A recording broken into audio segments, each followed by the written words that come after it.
ሰላም ጤና ይስጥልን ውድና የተከበራችሁ አድማጭ ተመልካቾቻችን በበርካታ ጣፋጭ ዜማዎቹ የሚታወቀውና በኢትዮጵያ ሙዚቃ ኢንዱስትሪ ውስጥ ጉልህ ስፍራ ያለው ድምጻዊ መሳይ ከበደ ከሙዚቃው ዓለም በገዛ ፈቃዱ ለመሰናበት መወሰኑን አስታውቋል።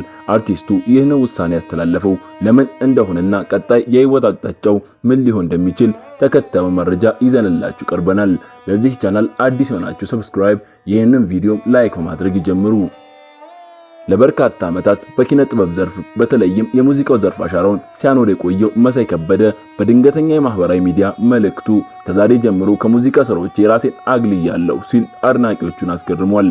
አርቲስቱ ለውሳኔ የሰጠው ዝርዝር ምክንያት ባይኖርም ለቅርብ ወዳጆቹ እና ለሚዲያ አካላት በሰጠው ፍንጭ መሰረት ለግል ህይወቱና ለቤተሰቡ ጊዜ ለመስጠት በሥራ ብዛት ምክንያት ያጣቸውን የግል ጊዜያት መልሶ ለማግኘት እንደሚፈልግ በቅርብ ጊዜያት በመንፈሳዊ ጉዳዮች ላይ ትኩረት እያደረገ መሆኑንና ቀሪ ዘመኑን ለፈጣሪ አገልግሎት ለማዋል ማሰቡን ከሙዚቃ ውጪ ባሉ የንግድ ወይም የማህበራዊ አገልግሎት ዘርፎች ላይ ለመሰማራት ፍላጎት እንዳለውም አያይዞ ገልጿል።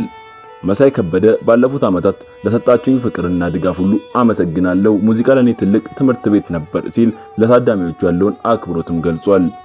ይህ ዜና እንደተሰማ በበርካታ አድናቂዎቹና በማህበራዊ ድረገጾች ላይ የተለያዩ ስሜቶች እየተንጸባረቁ ይገኛሉ።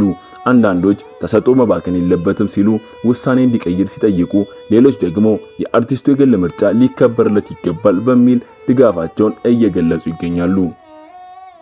በኢትዮጵያ ሙዚቃ ታሪክ ውስጥ የራሱን ልዩ ድምጽና ለዛ ይዞ ብቅ ያለው መሳይ ከበደ ከዚህ በኋላ አዳዲስ ስራዎችን እንደማያቀርብ እርግጥ ሆኗል።